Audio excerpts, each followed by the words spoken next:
Hello महाराष्ट्रातील माता आणि भगिनींनो आणि मित्रांनो.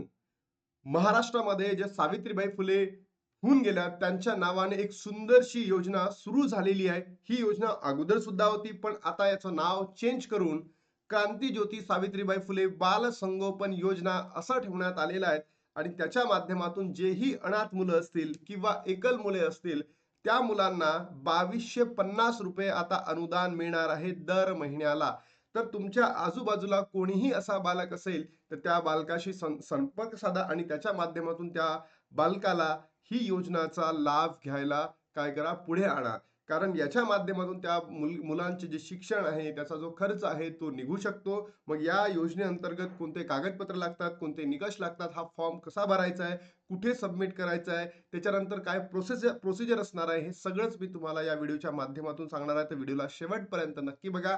आणि जर पहिल्यांदा आला असाल तर व्हिडिओ चॅनलला आपला सबस्क्राईब करून घ्या, कारण की आपल्या चॅनलला अगदी ऑथेंटिक आणि क्वालिटी न्यूज तुम्हाला नेहमी बघायला मिळत असतात. तर चला, ही जी बाल संगोपन योजना आहेत, या योजनेचा मुख्य उद्देश हा आहे की जे ही अनाथ मुलं आहेत किंवा एकल मुलं आहेत, म्हणजे एक तर हजबंड नाही आहेत, म्हणजे त्याच्या बाबा नाही आहेत किंवा आई नाही आहेत, तरी सुद्धा ते मुलं या योजनेचा लाभ घेऊ शकतात. तर बघा, इथे दिलेलं आहे, काही पालक वैयक्तिक कारणांमुळे बालकांचे व्यावसायिक संगोपन करू शकत नाही, त्यांना शिक्षण देण्यास असमर्थ असतात, अशा बालकांना बाळ संगोपन योजनामार्फत प्रतिमाह मदत करणार आहे सरकार. आणि ही तर म्हणतो अत्यंत उत्कृष्ट अशी योजना आहे की ज्याच्या माध्यमातून या मुलांना काय होणार आहे, शिक्षण घेण्यासाठी किंवा त्यांचं जे लहानपणापासून मोठं होईपर्यंत, म्हणजे 18 वर्षापर्यंत होईपर्यंत त्यांना ही मदत केली जाणार आहे. या योजनेतील राज्यातील गरीब बालकांना आर्थिक अडचणीवर मात करून शिक्षण घेऊन स्वतःचा सर्वांगीण विकास करण्यास मदत होईल. ही खूपच सुंदर विचार आहे आणि या योजनेचा मी तर म्हणतो पाठिंबा देतोय सरकारला, की अशा पद्धतीच्या योजना आणणं अनिवार्य होत्या. मुलांचे आई वडील दोघेही नाही किंवा अथवा कोविड महामारीमध्ये त्यांचे निधन झालेले आहे, अशा पालकांना देखील महिला व बालविकास मार्फत आर्थिक मदत देण्याचे उद्देश सरकारचे आहे. तर मी तर म्हणतो one of the best scheme of Maharashtra. त्याच्यानंतर आता ह्या योजनेसाठी कोणते कोणते निकष आहे, कोणती कोणती पात्रता आहेत, हे सुद्धा अत्यंत महत्वाचं आहे. हे तुम्हाला सांगतो. ही योजना कोणासाठी असणार आहे? महाराष्ट्रासाठी. म्हणजे काय, तुम्ही आपल्या महाराष्ट्राचा रहिवासी असणं गरजेचं आहे. एक पहिली अट आहे की तुम्ही ही महाराष्ट्र सरकारमार्फत ही योजना राबवली जात आहे, तर यासाठी तुम्ही महाराष्ट्राचे रहिवासी असणं कंपल्सरी आहे. मग कोणासाठी आहे, तर हे 0 ते 18 वर्षापर्यंत असावे. म्हणजेच काय, जेही बालक, जेही मुलगा असो की मुलगी असो, मुलगा पण चालेल किंवा मुलगी पण चालेल, कोणीही दोघांपैकी एक. बरोबर, असं नाही की बाबा मुलीलाच मिळेल, असं नाही की मुलालाच मिळेल, कोणीही चालेल. फक्त त्यांचं वय 0 ते 18 वर्षापर्यंत असावं. जर त्याचं वय 18च्या वर गेले, तर तो या योजनेतून काय होईल, बाद होईल, त्याला या योजनेचा लाभ भेटणार नाही.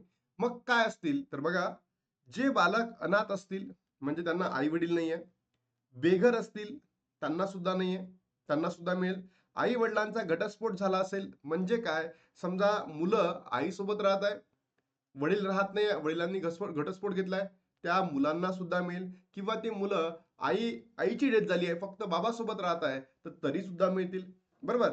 ज्या मुलांना खरंच योजनेच्या लाभाची आवश्यकता आहे, तेच या योजनेसाठी पात्र होणार आहे. ते कसे होतील, डॉक्युमेंट्स काय असणार आहे, सगळं सांगणार आहे. म्हणजेच काय, मी तुम्हाला या ठिकाणी सांगतोय की अशा मुलांना मिळत आहे की जे मुलं एक तर आई सोबत राहत आहे, बरोबर, बाबा डायव्हॉर्स झालेला आहे. दुसरे असे मुलं आहेत की ते बाबासोबत राहत आहे, आई नाही आहे, आईची डेथ झाली आहे, बाबासोबत राहत आहे, बाबाची डेथ झाली आहे, आईसोबत राहत आहे, किंवा दोघांची डेथ झाली आहे, तरी सुद्धा मिळणार आहे. आणि त्यानंतर अजून एक निकष आहे, तो अत्यंत महत्वाचा आहे. मुलगा असो किंवा मुलगी, दोन्ही सुद्धा योजनेसाठी पात्र राहणार आहे. एवढेच नाही तर बालकांचे पालक गंभीर आजाराला समोर जात असतील, तरी सुद्धा मुलाला योजनेचा लाभ घेता येणार आहे. फक्त तुम्हाला त्या आजाराचे डॉक्युमेंट द्यावं लागेल. समजा एखाद्या वडिलांना मोठा आजार असेल, बरोबर, एड्स असेल, कालच एड्स दिवस होऊन गेला, एखाद्या बालकाच्या वडिलांना किंवा आईला एड्सची सारख्या बिमारी, अशा दुर्लभ आजारांना समोर जायचं असेल किंवा झालेला असेल, अशा बालकांना सुद्धा काय मिळणार आहे, गंभीर आजारांना जर पुढे जायचं असेल तर अशा बालकांना सुद्धा या योजनेसाठी पात्र ठरवलं जाणार आहे. त्यामुळे मुलांचे भविष्य देखण्यास सुधारण्यास मदत होईल आणि अल्पाया आसपास असलेला जर कोणीही बालक असेल त्याला तुमच्या परिवाराचा हिस्सा बनवा आणि त्याच्या माध्यमातून त्याचं संगोपन करून त्याला त्याचा सर्वांगीण विकासाकडे लक्ष द्या. मग आता अशा पद्धतीचा हा काय असणार आहे, फॉर्म असणार आहे. म्हणजे मी तुम्हाला या ठिकाणी फॉर्म सुद्धा दाखवतो की तो फॉर्म कसा असेल. महिला बाल विकास विभाग, महाराष्ट्र राज्य, बाल संगोपन योजनेअंतर्गत करावयाचा अर्ज.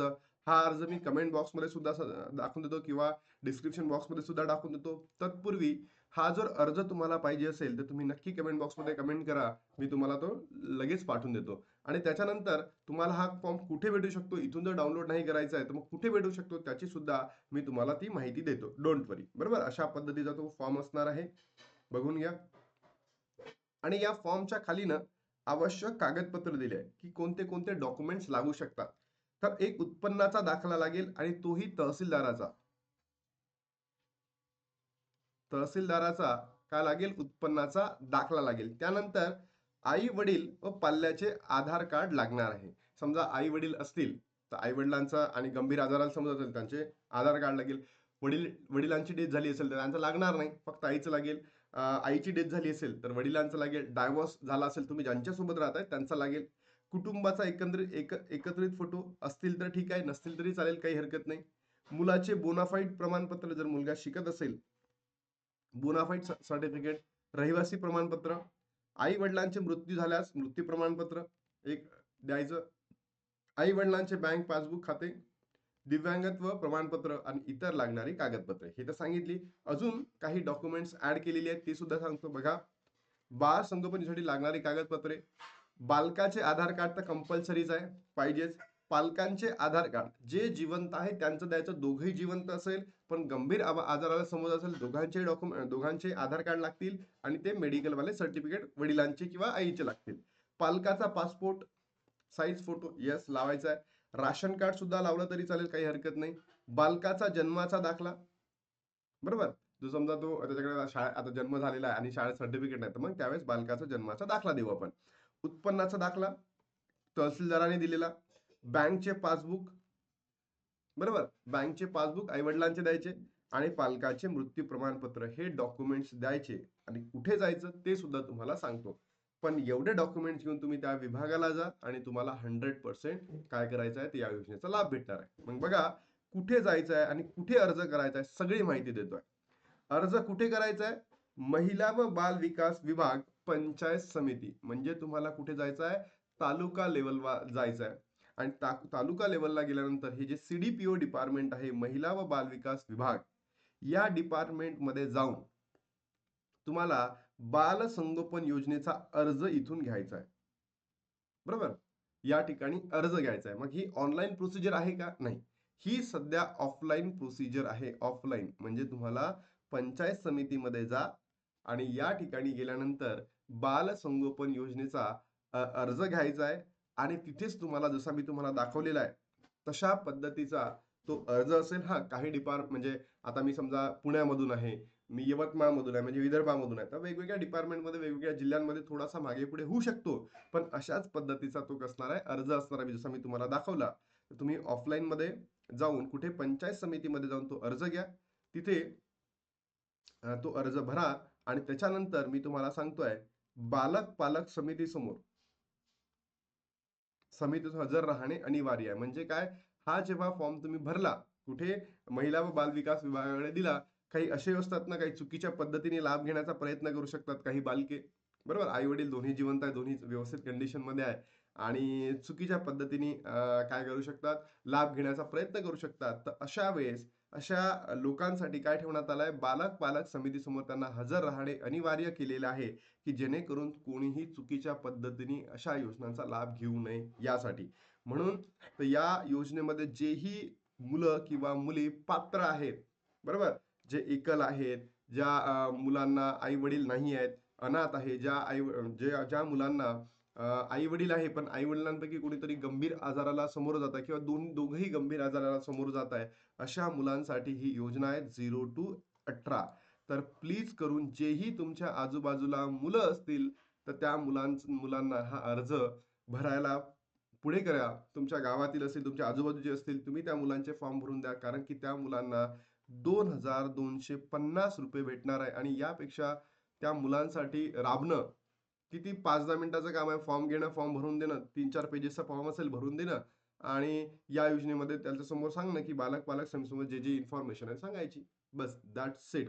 अशा पद्धतीने हा बालसंगोपन योजना आहे. सरकारमार्फत मिळवा. दरमहा ₹2,250 आणि तुम्ही अशा पद्धतीने काम केलं तर तुम्हाला 101% एक छान महाराष्ट्राकडनं ₹2,250 दरमहा मुलांना काय मिळणार आहे आपला लाभ मिळणार आहे. आय होप तुम्हाला मी या व्हिडिओच्या माध्यमातून सगळी डिटेल दिली आहे.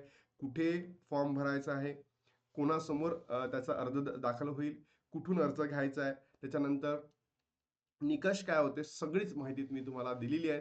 जर तुमचे अजून काही प्रश्न असतील तर नक्की कमेंट बॉक्समध्ये सांगा आणि त्याच्या माध्यमातून पुन्हा मी त्या प्रश्नांना उत्तर देण्याचा प्रयत्न करेल. बरोबर? तुम्हाला जी लिंक आहे, ज्याला आपण फॉर्मची लिंक जर पाहिजे असेल तर नक्की कमेंट करा. मी लगेच पाठवून देईल. ठीक आहे? आता थांबतो आणि भेटतो तुम्हाला नवीन व्हिडिओमध्ये. तोपर्यंत जय हिंद, जय महाराष्ट्र, जय श्रीराम.